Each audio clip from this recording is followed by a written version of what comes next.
Hi all, പുതിയൊരു ക്ലാസ്സിലേക്ക് എല്ലാവർക്കും സ്വാഗതം. ഈ ക്ലാസ്സിൽ നമ്മൾ പഠിക്കുന്നത് ഫിക്സഡ് അസറ്റ് നമ്മൾ ജോലി ചെയ്യുന്ന സ്ഥാപനത്തിൽ പർച്ചേസ് ചെയ്യുമ്പോൾ അത് GST എമൗണ്ട് പേ ചെയ്തിട്ടാണ് പർച്ചേസ് ചെയ്യുന്നതെങ്കിൽ അത് എങ്ങനെയാണ് ടാലിയിൽ റെക്കോർഡ് ചെയ്യുന്നത് എന്നാണ് പഠിക്കാൻ പോകുന്നത്.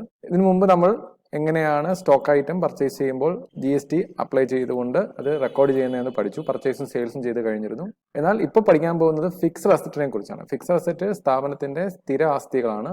അത് ലോങ് ഡ്യൂറേഷനിൽ ഉപയോഗിക്കുന്ന വസ്തുക്കളാണ്. അത് സെയിൽ ചെയ്യാൻ വേണ്ടിയിട്ടല്ല പർച്ചേസ് ചെയ്യുന്നത്.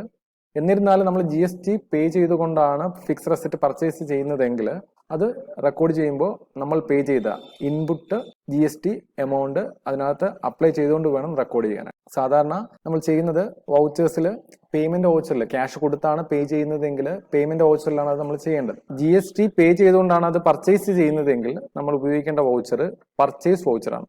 നമ്മൾ ഇതിനു മുമ്പ് ചെയ്ത ആ സെയിം കമ്പനി തന്നെയാണ്, ഓപ്പറേറ്റ് കമ്പനി തന്നെയാണ്. അങ്ങനെ ഒരു ട്രാൻസാക്ഷൻ വന്നാൽ എങ്ങനെ ചെയ്യാമെന്ന് നമുക്ക് നോക്കാം. ആദ്യം വൗച്ചേഴ്സ് സെലക്ട് ചെയ്യുന്നു, എൻ്റർ കീ പ്രസ് ചെയ്യുന്നു. ഇതിൽ ഫിക്സഡ് അസറ്റ് നമ്മൾ GST പേ ചെയ്തുകൊണ്ട് പർച്ചേസ് ചെയ്യുമ്പോൾ നമ്മൾ ഉപയോഗിക്കേണ്ട വൗച്ചർ പർച്ചേസ് വൗച്ചറാണ്, F9 വൗച്ചർ. അത് മനസ്സിലാക്കുക.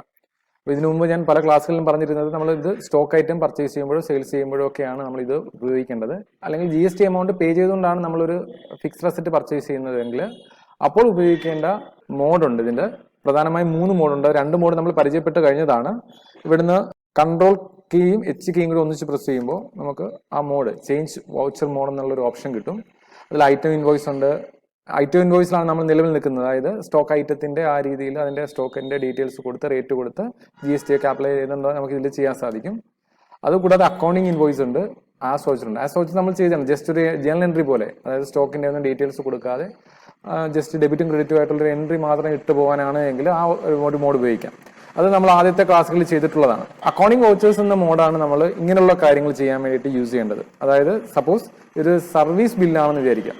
ഈ സ്റ്റോക്ക് ഐറ്റം ഒന്നും ഇല്ല, നമ്മൾ എന്തെങ്കിലും ഒരു സർവീസ് പ്രൊവൈഡ് ചെയ്തിട്ട് അങ്ങനെയുള്ളൊരു സ്ഥാപനമാണ്, കൺസൾട്ടൻസി ഫീയോ അല്ലെങ്കിൽ അങ്ങനെ എന്തെങ്കിലും ഫീ വരുമ്പോൾ അതിനകത്ത് GST എമൗണ്ടും കൂടി ചേർത്ത് നമ്മൾ പേ ചെയ്യുന്നു അല്ലെങ്കിൽ റിസീവ് ചെയ്യുന്നെങ്കിൽ അപ്പോൾ ഉപയോഗിക്കേണ്ട മോഡ് ഇതാണ്. ഇതേപോലെ തന്നെ സെയിൽസിനും മോഡ്സ് ഉണ്ട്, 3 മോഡ്സ്. അപ്പോൾ അക്കൗണ്ടിങ് ഇൻവോയ്സ് എന്ന മോഡ് നമ്മൾ ഉപയോഗിക്കേണ്ടത് പർച്ചേസിന്റെ കേസിൽ ഈ പറഞ്ഞ ഫിക്സഡ് അസറ്റ് പർച്ചേസ് ചെയ്യുമ്പോൾ നമുക്ക് ഉപയോഗിക്കാം. അല്ലെങ്കിൽ ആർക്കെങ്കിലും കൺസൾട്ടൻസി ഫീസ് GST ഉൾപ്പെടെ നമ്മൾ പേ ചെയ്യും. നമ്മുടെ ചാർട്ടേഡ് അക്കൗണ്ടന്റ് നമ്മൾ കൺസൾട്ടൻസി ഫീ പേ ചെയ്യുമ്പോൾ GST ഉൾപ്പെടെയാണ് പേ ചെയ്യുന്നത് എങ്കിൽ, അദ്ദേഹം തരുന്ന ബില്ലിനകത്ത് GST ഉണ്ട് എങ്കിൽ അപ്പോൾ നമ്മുടെ അല്ലെങ്കിൽ GST പേ ചെയ്തുകൊണ്ടാണ് എക്സ്പെൻസ് നമ്മൾ മീറ്റ് ചെയ്യുന്നത്. അപ്പൊ അങ്ങനെയുള്ളൊക്കെ സിറ്റുവേഷൻ വരുമ്പോൾ ഉപയോഗിക്കേണ്ട മോഡാണ് അക്കൗണ്ടിങ് ഇൻവോയ്സ്. അങ്ങനെയുള്ള പ്രോബ്ലംസ് നമ്മൾ ഇനിയുള്ള വീഡിയോകളിൽ വരുന്നുണ്ട്. അപ്പോൾ നിങ്ങൾക്ക് കാര്യങ്ങൾ ഇച്ചിരി കൂടി ഈസി ആയിട്ട് മനസ്സിലാവുന്നതാണ്. അപ്പോൾ അക്കൗണ്ടിങ് ഇൻവോയ്സിലാണ് അത് ചെയ്യേണ്ടത്. അത് മനസ്സിലാക്കുക ആദ്യം. എന്തൊക്കെ പ്രസ് ചെയ്യുന്നു. ഇതാണ് മോഡ്. ഈ മോഡിലാണ് ഫിക്സഡ് അസറ്റ് പർച്ചേസ് ചെയ്യുമ്പോൾ നമ്മൾ ട്രാൻസാക്ഷൻസ് അത് GST ആപ്ലിക്കബിൾ ആണെങ്കിൽ റെക്കോർഡ് ചെയ്യേണ്ടത്. ഓക്കെ, അതിനുവേണ്ടി ഒരു ക്വസ്റ്റ്യൻ ഉണ്ട്. നിങ്ങൾ ചെയ്യുമ്പോൾ ടാലിയിൽ പുതിയൊരു കമ്പനി ക്രിയേറ്റ് ചെയ്ത് ആദ്യത്തെ ട്രാൻസാക്ഷൻസ് ഒക്കെ റെക്കോർഡ് ചെയ്തുകൊണ്ട് തന്നെ ചെയ്ത് പഠിക്കുക. ധാരാളം ക്വസ്റ്റ്യൻസ് ഉണ്ട്. ഇത് മാത്രമല്ല, എല്ലാം ചെയ്ത് പഠിക്കും. നമ്മൾ പഠിച്ചിട്ടുള്ള പോർഷൻസ് എല്ലാം കവർ ചെയ്യുന്ന ഒരു ക്വസ്റ്റ്യൻ ആണ്. ഈ വീഡിയോയുടെ തൊട്ട് താഴെ തന്നെ ഈ ക്വസ്റ്റ്യൻ അപ്ലോഡ് ചെയ്യുന്നതാണ്. ഇവിടുത്തെ ആദ്യത്തെ ട്രാൻസാക്ഷൻ ഒരു ബിസിനസ് സ്റ്റാർട്ട് ചെയ്തതെന്നാണ്. 30 ലക്ഷം രൂപ മുടക്കിയാണ് അത് സ്റ്റാർട്ട് ചെയ്തിരിക്കുന്നത്.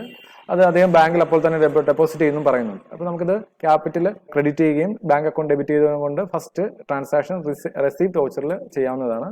പിന്നെ ICICI ബാങ്കിൽ നിന്ന് പിന്നീട് അദ്ദേഹം ഒരു 1,50,000 രൂപ ഷോപ്പ് എക്സ്പെൻഡിച്ചറിന് വേണ്ടിയിട്ട് വിഡ്രോ ചെയ്യുന്നുണ്ട്. അപ്പം ഷോപ്പ് എക്സ്പെൻഡിച്ചർ അക്കൗണ്ട് അറ്റഡ് ടു ICICI ബാങ്ക് എന്ന് ചെയ്തുകൊണ്ട് പേയ്മെന്റ് വൗച്ചറിലാണ് ചെയ്യുന്നത്. അത് രണ്ടാമത്തെ ട്രാൻസാക്ഷൻ അങ്ങനെ റെക്കോർഡ് ചെയ്യുക. പിന്നെ പറയുന്നത് mister Rai purchase furniture worth ₹1,50,000 for the shop by cheque from A to Z traders. Invoice number ഒക്കെ തന്നിട്ടുണ്ട്. GST 5% ആണ്. SSN കോഡ് തന്നിട്ടുണ്ട്.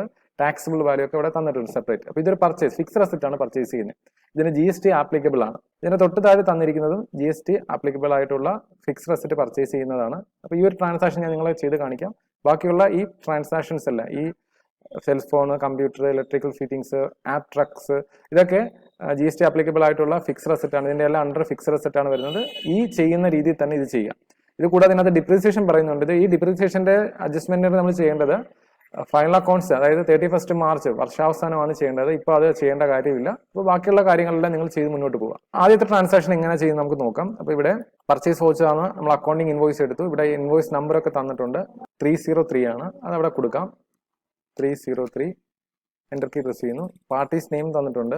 A to Z ട്രേഡേഴ്സിൽ നിന്ന് പർച്ചേസ് ചെയ്യുന്നതാണ് പറഞ്ഞിരിക്കുന്നത്. ചെക്ക് കൊടുത്തിട്ടാണ്. GST ആപ്ലിക്കബിൾ ആയിട്ടുള്ള ഒരു ട്രാൻസാക്ഷൻ ആയതുകൊണ്ട് A to Z ട്രേഡേഴ്സിൽ നിന്ന് അത് പർച്ചേസ് ചെയ്യുന്നതായിട്ട് ഒരു ക്രെഡിറ്റ് ട്രാൻസാക്ഷൻ ആയിട്ട് ആദ്യം കാണിച്ചതിന് ശേഷം A to Z ട്രേഡേഴ്സിന് ഈ ചെക്ക് കൊടുത്തായിട്ട് പിന്നീട് പേയ്മെന്റിൽ കാണിച്ചാൽ മതിയാവും. അതായത് A to Zന്റെ GSTN നമ്പറൊക്കെ ഇവിടെ തന്നിട്ടുണ്ട്.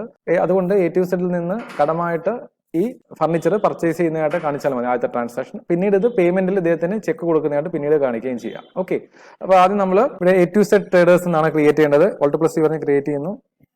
A to Z enter key press ചെയ്യുന്നു.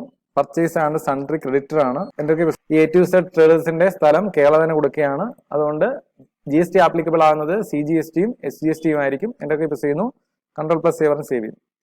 Ctrl+A പറഞ്ഞ് സേവ് ചെയ്യും. ഓക്കെ, ഇതിനുശേഷം നമ്മൾ ചെയ്യേണ്ടത് ഫിക്സഡ് അസറ്റ്. ഇവിടെ ഫർണിച്ചർ ആണ്. അപ്പൊ ഇവിടുന്ന് Alt+C പറഞ്ഞ് അത് ക്രിയേറ്റ് ചെയ്യാണ്. ഫർണിച്ചർ അണ്ടർ ഫിക്സഡ് അസറ്റ് ആണ്. എന്റർ കീ പ്രസ് ചെയ്യുന്നു. മെയിൻറ്റെയിൻ ബില്ല് നോ കൊടുക്കുന്നു. ഇൻവെന്റ് വാല്യൂ അഫക്ട് ചെയ്യുന്നത് നോ ആണ് കൊടുക്കേണ്ടത്. ഇവിടെ GST ആപ്ലിക്കബിൾ ആണെന്ന് ചോദിക്കുന്നുണ്ട്. ആപ്ലിക്കബിൾ ആണ്. Set alter GST details yes കൊടുക്കണം. നമ്മൾ സ്റ്റോക്ക് ഐറ്റത്തിലാണ് ഇതിനു മുമ്പ് ചെയ്തപ്പോൾ ആ റേറ്റ് ഒക്കെ കൊടുത്തിരുന്നത്. എന്നാൽ ഇവിടെ ഫർണിച്ചറിന്റെ അക്കൗണ്ടിലാണ് കൊടുക്കേണ്ടത്. എസ് പറഞ്ഞുകൊണ്ട് എന്റർ കീ പ്രസ് ചെയ്യുകയാണ്. അൺഡിഫൈൻഡ് കൊടുക്കുന്നു. ഡിസ്ക്രിപ്ഷൻ HSN കൊടുക്കുക ഇവിടെയാണ് കൊടുക്കേണ്ടത്. നേച്ചർ ഓഫ് ട്രാൻസാക്ഷനകത്ത് നമ്മൾ പർച്ചേസ് ടാക്സബിൾ സെലക്ട് ചെയ്യണം. എല്ലാം ലാസ്റ്റ് കിടപ്പുണ്ട്. Purchase taxable enter key press ചെയ്യുന്നു. ക്യാപിറ്റൽ ഗുഡ്സ് ആണ്, അത് സെലക്ട് ചെയ്യുക.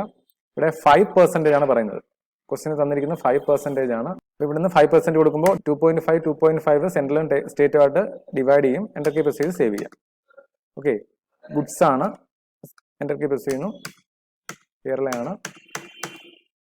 ഓക്കെ, എമൗണ്ട് ആണ് ഇവിടെ കൊടുക്കേണ്ടത്. എമൗണ്ട് ആണ് നമുക്ക് തന്നിരിക്കുന്നത് 1,50,000 രൂപയാണ്. 1,50,000 അത് കൊടുക്കുന്നു. എന്റർ കീ പ്രസ് ചെയ്യുന്നു.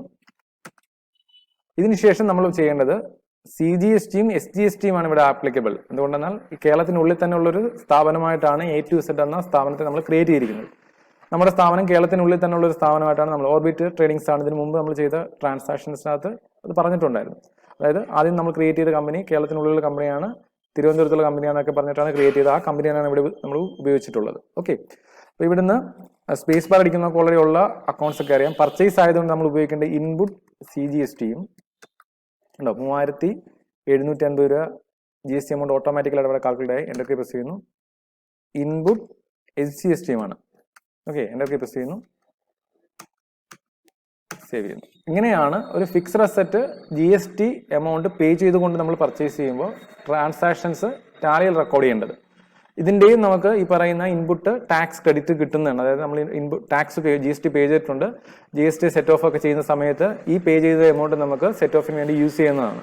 അതുകൊണ്ട് തന്നെ ഇത് ചെയ്യുമ്പോൾ ഇങ്ങനെ തന്നെ ചെയ്യണം. ഓക്കെ, ബാക്കിയുള്ള ട്രാൻസാക്ഷൻസ് നിങ്ങൾ തന്നെ ചെയ്യണം. അതായത് cellphone, computer, electrical fittings, AP, truck ഒക്കെ ഉണ്ട്.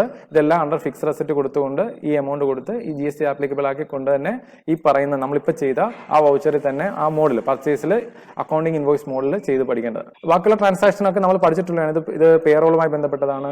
അതുകൂടാതെ ഇത് സ്റ്റോക്ക് ആയിട്ട് ഇത് പർച്ചേസ് ആണ്. ഓക്കെ, അതേപോലെ തന്നെ വേറെ കുറെ ട്രാൻസാക്ഷൻ നമ്മൾ പഠിച്ചിട്ടുള്ള ഒരുപാട് ട്രാൻസാക്ഷനകത്ത് ഉൾക്കൊള്ളുന്നുണ്ട്. ഇതെല്ലാം നിങ്ങൾ ചെയ്ത് നോക്കുക. ഓക്കെ, അപ്പോൾ നമുക്ക് ഇനി നെക്സ്റ്റ് വീഡിയോ കാണാം. Thank you.